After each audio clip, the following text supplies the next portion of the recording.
Hi, this is Greg Monty.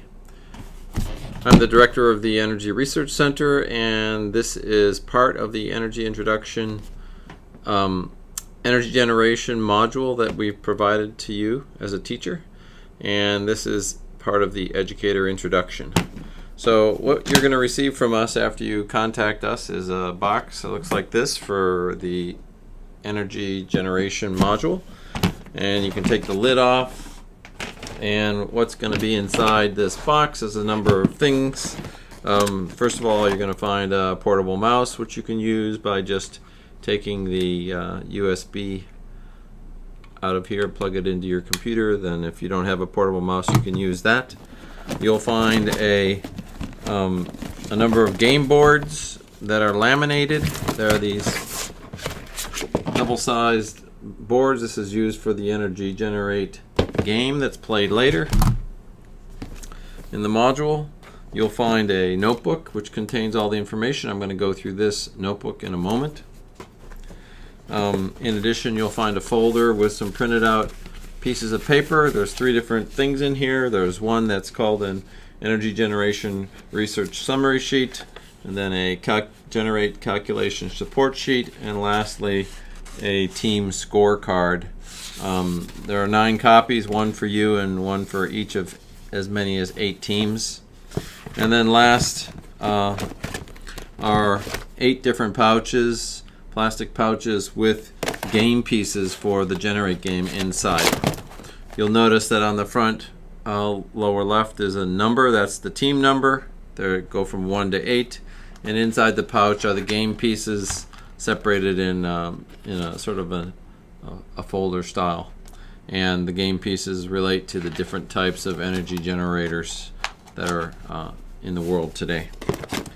So that's it for the box, and I just wanted to introduce you to this kit. Remember that all you have to do to get a kit is to either call us on the phone or email us. I'll talk about that in a moment, and we will deliver the kit to you, and then you can use it, and then we'll pick it up from your front office when you're done. Thanks very much. Hi, this is Greg Monty again. This is continuing the energy generation module, and I'm going to describe what's inside the energy generation notebook that's part of the kit that you received.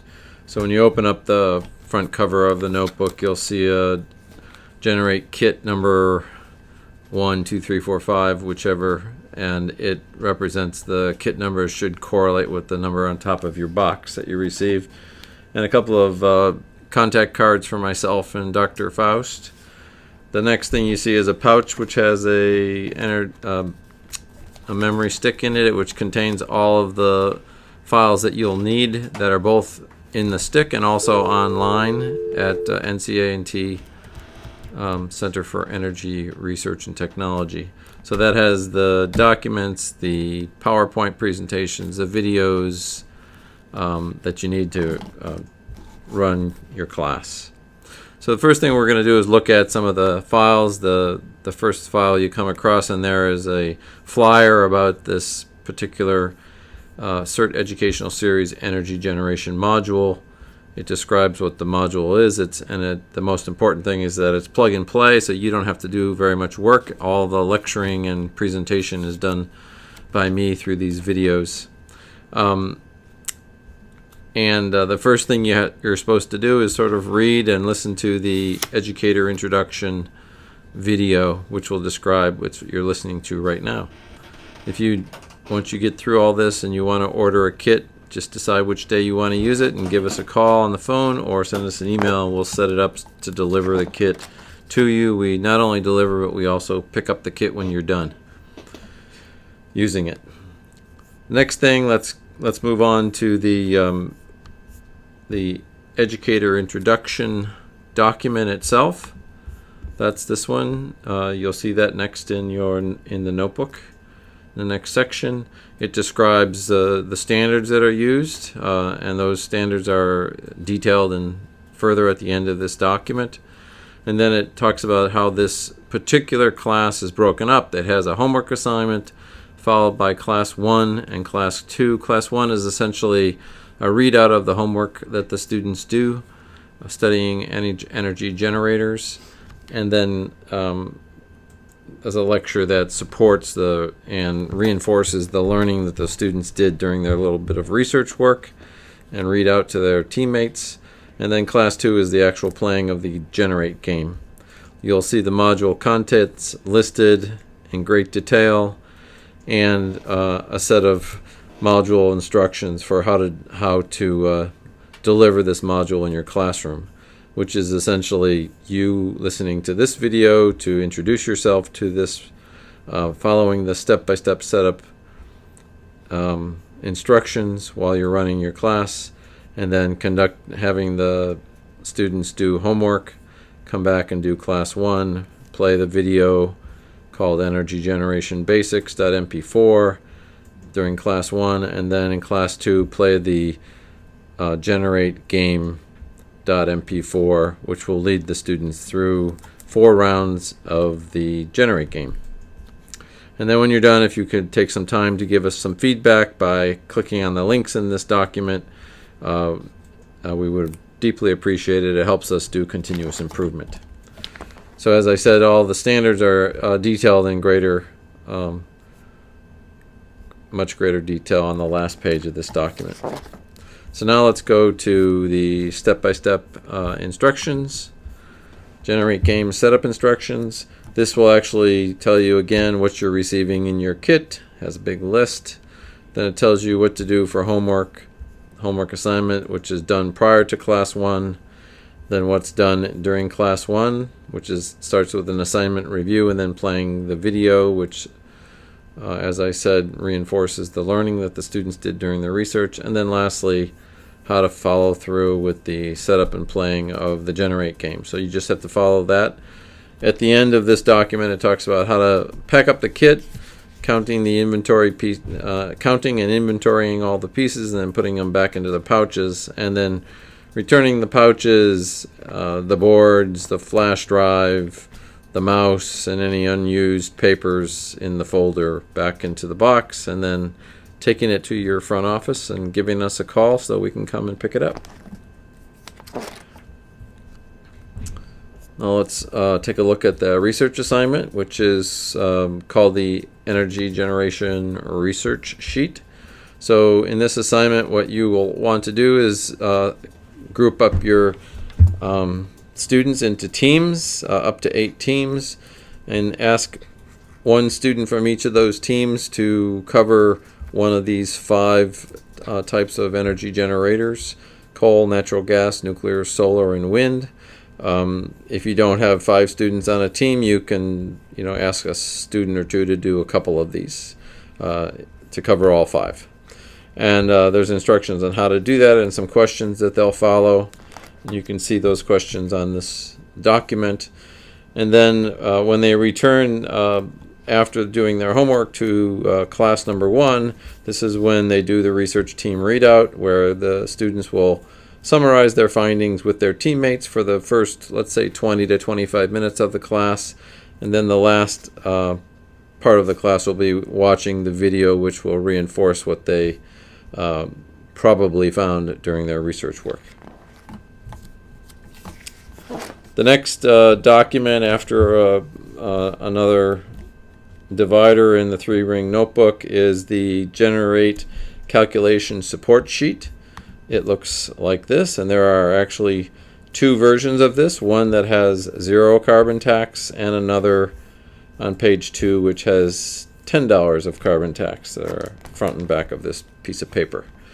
And essentially what this is a list of the numbers that come with the game pieces and a calculation of a bunch of costs leading up to a relative cost for each type of generator. So on the far right side, what's important to the students playing the Generate game is to understand that these are sorted from the lowest cost to the highest cost, and then energy efficiency cards are at the end, but they're only played in the last round of the Generate game, which will be round 4. And then you'll see over on the left-hand side the type of generator. So for a $0 carbon tax, you see things like existing coal and natural gas being the cheapest forms, because you're not associating any carbon tax or penalty for the carbon emissions that those kinds of generators put out. Then you see wind, which is cheaper than solar, and then it comes back to coal, nuclear, and coal that includes carbon capture and sequestration, CCS. So when they play the game, the idea is to generate the electricity for the grid, for the neighborhood or community that it represents, at the cheapest possible cost to the users of electricity. So they'll want to fill their board with the lowest cost playing pieces that they have, and then going up based on this chart. When they play the second, actually the third round of the game, they'll be using a $10 carbon tax on the generators, and that makes a major shift in the cost of electricity. You'll see all of the renewable energies and nuclear energy moving to the top and being cheapest. So you have wind and solar and then nuclear in that order being the cheapest forms of electricity when there's a $10 per megaton of carbon dioxide emissions carbon tax.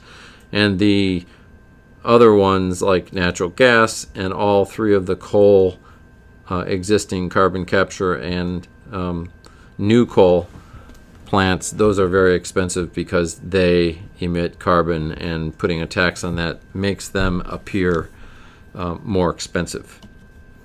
And the reason for that is that when you have emissions, you have other effects. The air gets dirtier, people get sick, there are more hospital bills, there's a greater cost to the environment, and there's a belief that it's the cause of global warming, so that will incur many costs in terms of recovery from storms.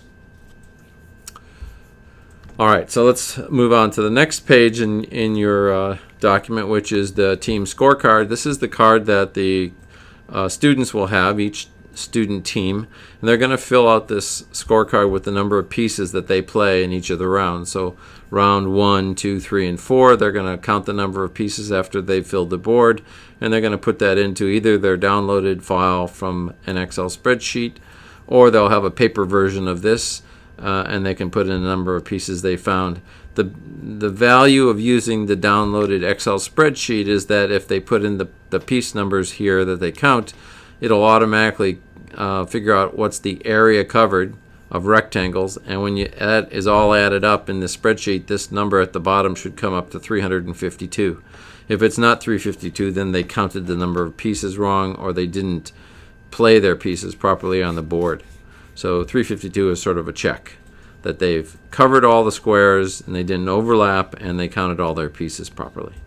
Then they can provide those numbers to you and you can put them into the scoreboard.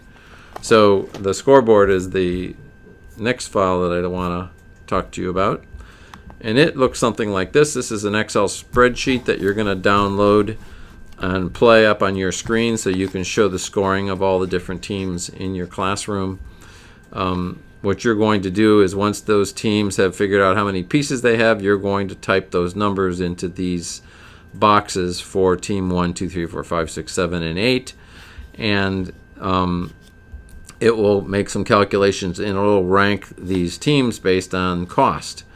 And that will be how you'll compare one team to another, and then have discussions about the values that you see, the costs, and why the costs are the way they are. So some teams, every team has a different set of pieces. Some have more nuclear or coal or renewables, and that affects their score. And that's where the learning takes place during playing of the game. But when you do fill in these numbers, the grid squares not covered numbers should go to 0, and it should have a green mark in there because it should be adding up to 352, and then the number of small pieces needed will also go to 0. So these numbers at the bottom are your check to make sure that the numbers that the students reported to you are the correct number. These should both go to 0. In the rounds, when you do put a carbon dioxide cost as directed by the game video, you're going to put that number in this yellow square. You see right now it says carbon dioxide cost 0. There's a couple of rounds where you put 10 into here for round number 2 and round number 3. Round 1 and round 4 use 0 for the carbon dioxide cost, or no tax. So the results from the different rounds will show up here. After round 1, the scores will show up, and then round 2 and round 3 and round 4. You're not going to play a round 5. And also the last thing you'll see is the actual carbon dioxide and water use by each team displayed on this screen while you're playing each round. So you can have discussions, if you have time, about all the carbon dioxide that's generated and how that affected the scores. So if it's more carbon dioxide and there's a carbon tax, that'll be why the scores are high. Or if there's very little carbon dioxide and a carbon tax, the scores will be lower. And that'll all be discussed when we get into the game. But this scoreboard is what you're going to use to collect all the information from the teams after they've played their pieces, and they bring that information up to you at your computer in the front of the room.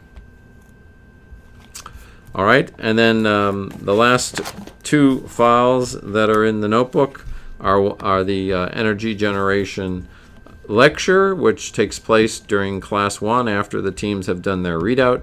And you'll see all the slides on the left-hand side talking about all the different types of generators and storage mechanisms. And then lastly, the last PowerPoint presentation in the notebook is the actual generate game. And this is the file that's used to walk the students through playing the game and through 4 rounds of playing generate and having discussions after each round. You'll notice in some of these that there's the words play and a sun. When this sun flies onto the screen, you'll see it, and you'll hear a laser sound, and that will be an indication to you that you should pause the video so that the students can play the game, play their pieces, and figure out how many pieces they've played. After that, you'll see a class discussion set of words on the slide, as well as another sun. This again is an indication that you should pause the game, have a class discussion, make sure everybody understands what the results of that round were, and then continue playing by pushing the play button on the video. And that will take you all the way to the end of the game. And I think that's it for the Educator introduction video. I hope that you have fun playing the game of Generate and learning about energy generation. I hope your students like it too. Please don't forget to give us some feedback in writing so that we know what you liked and didn't like about the game and what went well and what didn't. Thanks so much.